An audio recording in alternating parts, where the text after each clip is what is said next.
Hello student, आज की इस वीडियो में हम डिस्कस करने वाले हैं चैप्टर 9.1 का क्वेश्चन नंबर 1। ठीक है, क्लास 12 का। यहाँ पर पहला जो क्वेश्चन है दिया गया है 1 से 10 तक के जितने भी प्रश्न हैं, ठीक है, ये किस रूप में है? अवकल समीकरण के रूप में दिए गए हैं। इसमें हमें क्या करना है? यहाँ पर हमें कोटि बताना है और क्या बताना है? इसमें घात बताना है। ठीक है, यदि अगर परिभाषित हो तो ठीक है, हमें कोटि बताना है और दूसरा घात बताना है। तो किस तरीके से बताया जाता है, चलिए समझते हैं। सबसे पहले यहाँ पर पहला जो क्वेश्चन है, d4y/dx⁴ प्लस साइन y 3 बार डैश है, और जो डैश लिखा गया है 3 बार, इसका ये मतलब होता है कि यहाँ पर जब एक डैश रहेगा, ठीक है, एक डैश रहेगा, इसका मतलब क्या है? ये dy/dx है, यानी कि एक बार अवकलन किया गया है। अगर ये 2 बार डैश लगा है, इसका मतलब ये है 2 बार अवकलन किया गया है, d2y/dx²। ठीक है, अगर ये 3 बार है तो इसका मतलब होता है ये 3 बार अवकलन किया गया है। ठीक है, किसी भी फलन का कितनी बार अवकलन किया गया है? 3 बार। अगर ये 4 बार रहेगा, यहाँ पर जैसे समझ लेते हैं इसको, यहाँ पर जैसे y यहाँ पर 4 डैश लगा है, तो इसका मतलब ये 4 बार यहाँ पर किया गया है इसका अवकलन। ठीक है, d4y/dx⁴। ठीक है, इस तरीके से इसको समझेंगे। अब यहाँ पर देखना है सबसे बड़ी जो कोटि है वो कितना है। तो कोटि यहाँ पर देखा जाए, यहाँ पर 4 है पावर में और यहाँ पर भी 4 है। ठीक है, तो यही हमारा क्या हो जाएगा? कोटि हो जाएगा। ठीक है, ये जो 4 लिखा गया है ये हमारा क्या हो जाएगा? कोटि हो जाएगा। अब इसके बाद आता है इसका घात किस तरीके से निकाला जाए। घात के लिए ये ध्यान रखेंगे, कोई भी जो हमें दिया रहेगा क्वेश्चन अवकल समीकरण का, उसमें अगर साइन है, कॉस है, टेन है, सेक है, कॉसेक है, ये सब अगर रहते हैं त्रिकोणमिति फलन के कोई भी, तो यहाँ पर ये देखना होता है उसके साथ डैश नहीं लगा होना चाहिए। ठीक है, डैश का मतलब यहाँ पर अवकलन नहीं किया होना चाहिए, जैसे कि यहाँ पर किया गया है, साइन के साथ है लेकिन इसका यहाँ पर डैश किया गया है। जब भी डैश किया जाएगा तो यहाँ पर हम कहेंगे कि ये परिभाषित बिल्कुल भी नहीं है। जो क्वेश्चन में कहा गया है यदि परिभाषित है तभी हमें बताना है, तो यहाँ पर लिखेंगे परिभाषित नहीं है, परिभाषित नहीं है। ठीक है, किसी भी त्रिकोणमिति फलन के साथ डैश नहीं रहना चाहिए, यानी कि y डैश या y डबल डैश हो, y ट्रिपल डैश हो, यानी कि 4 बार डैश हो, किसी भी तरीके का हो, डैश नहीं रहना चाहिए। नहीं तो हम तुरंत कहेंगे कि हम समीकरण का घात नहीं बता सकते, अर्थात ये परिभाषित नहीं है। चलिए आगे बढ़ते हैं दूसरे क्वेश्चन की तरफ। यहाँ पर दूसरे क्वेश्चन में दिया गया है y डैश प्लस 5y = 0 दिया गया है। तो यहाँ पर y डैश का मतलब हुआ, यहाँ पर इसकी कोटि कितना है? कोटि बराबर कितना हो जाएगा? ये 1 हो जाएगा। ठीक है, जितनी बार डैश रहेगा वही हमारा कोटि होता है। ठीक है, और उसके बाद घात की बात करें, घात कितना हो जाएगा? यहाँ पर अगर ध्यान से इसको समझे तो यहाँ पर ऐसे ही इसको लिख सकते हैं, y डैश प्लस का 5y = 0 लिखा गया है। y डैश को हम ऐसे यहाँ पर पावर 1 लिख सकते हैं कि नहीं लिख सकते? बिल्कुल लिखा जा सकता है।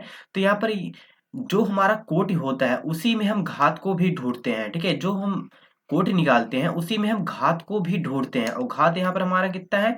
ये जो 1 है। ठीक है, यही हमारा क्या हो जाएगा? घात हो जाएगा। ठीक है, ये ध्यान रखना है आपको। अगर ये पॉइंट आपको ध्यान में आ गया तो समझ लीजिए आप क्वेश्चन आसानी से कर सकते हैं। ये यहाँ पर घात कितना हो जाएगा? 1 हो जाएगा। चलिए आगे बढ़ते हैं। अब यहाँ पर अब देखेंगे, यहाँ पर सबसे पहले ज्यादा बार अवकलन कौन सा किया गया है। तो यहाँ पर देखेंगे पहले वाले में ये एक बार ही किया गया, d1s/dt⁴ ऐसा इसको हम लिख सकते हैं अगर लिखना चाहें। ठीक है, तो यहाँ पर देखा जाए एक ही बार है, ये हमारा हो नहीं सकता, क्योंकि यहाँ पर देखा जाए पावर कितने हैं? यहाँ पर 2 है, यानी कि 2 बार इसका क्या किया गया है? अवकलन किया गया है। तो यहाँ पर हमारा घात कितना आ जाएगा? घात बराबर आ जाएगा 2। ठीक है, घात बराबर आ गया हमारा 2। सॉरी, यहाँ पर हमने उल्टा लिख दिया। यहाँ पर ये हमारा क्या हो गया? कोटि हो गया। ठीक है, यहाँ पर ये हमारा कोटि कितना आ गया?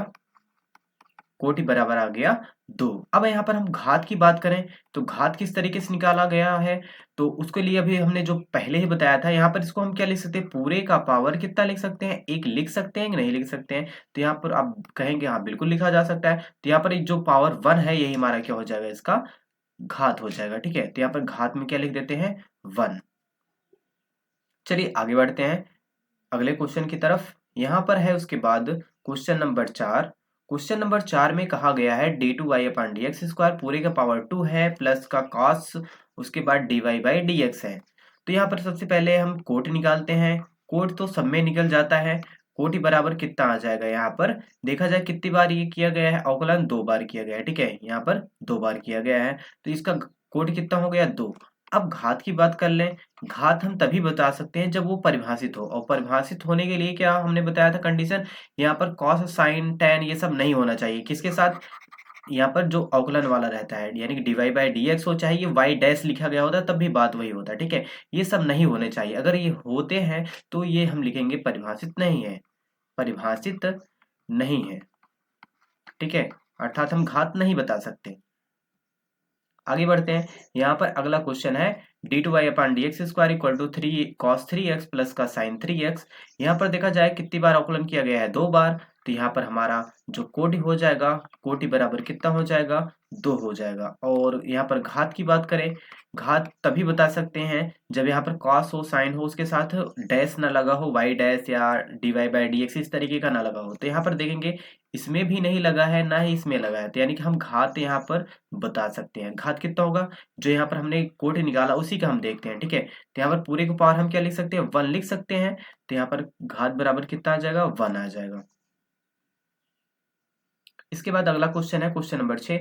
यहाँ पर लिखा गया y ट्रिपल डैश पूरे का पावर 2 प्लस का y डबल डैश पूरे का पावर 3 प्लस y डैश पूरे का पावर 4 प्लस का y पावर 5।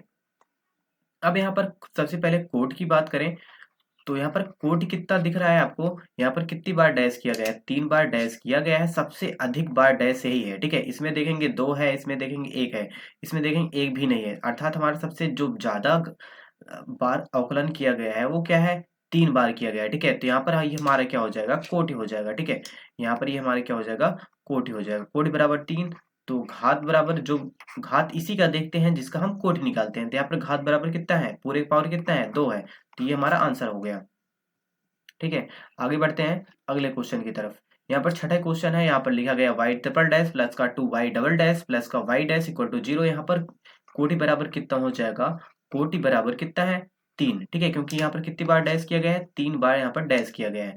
अब यहाँ पर घात की बात करें, तो यहाँ पर घात आपको 1 भी नहीं दिख रहा होगा, लेकिन यहाँ पर हम पूरे का पावर 1 लिख सकते हैं। तो यहाँ पर घात बराबर कितना आ जाएगा, 1 आ जाएगा। घात बराबर कितना आ जाएगा, 1 आ जाएगा। अगला क्वेश्चन यहाँ पर देखते हैं, तो यहाँ पर है y dash plus Y equal to E की पावर एक्स। यहाँ पर y डैश है, y डैश का मतलब यहाँ पर कोटि कितना आ गया है, कोटि बराबर आ गया है 1। और घात की बात करें तो यहाँ पर हम इसको लिख सकते हैं ऐसे, ठीक है। यहाँ पर हम इसको अच्छे से लिख देते हैं, y डैश है पूरे पावर 1 ऐसा लिख सकते हैं, ठीक है, प्लस का y बराबर ई की पावर एक्स ऐसा हम लिख सकते हैं, ये डैश है, ठीक है। तो डैश का पूरे पावर 1 है, तो यानी कि हम घात बराबर 1 लिखेंगे। क्वेश्चन नंबर 9 है, यहाँ पर y double dash plus Y dash की पावर 2 प्लस का 2y इक्वल टू 0। तो यहाँ पर y डबल डैश है, डबल डैश का मतलब यहाँ पर कोटि आ गया, कोटि कितना आ गया है, 2, तो घात बराबर इसका देखेंगे, घात यहाँ पर कितना है, 1 है, क्योंकि हम इसको पूरे को पावर ऐसे 1 लिख सकते हैं, ठीक है। क्वेश्चन नंबर 10 इसका लास्ट क्वेश्चन है पहले का। y डबल डैश लिखा गया है प्लस का 2y डैश प्लस का साइन y इक्वल टू 0 है। y डबल डैश है, डबल डैश का मतलब यहाँ पर हमें क्या पता चल जाएगा, यहाँ पर इसकी कोटि पता चल जाएगी। कोटि बराबर कितना हो जाएगा, 2 हो जाएगा। और घात इसका देखें पूरे का पावर हम क्या लिख सकते हैं, 1 ऐसा लिख सकते हैं। तो यहाँ पर घात बराबर कितना आ जाएगा, इसका 1 आ जाएगा, ठीक है। यही इसका आंसर हो जाएगा। तो आई होप आपको ये अच्छे से समझ में आया होगा, तो आप इसे अपने कॉपी में नोट डाउन कर लीजिए। आज के लिए बस इतना ही।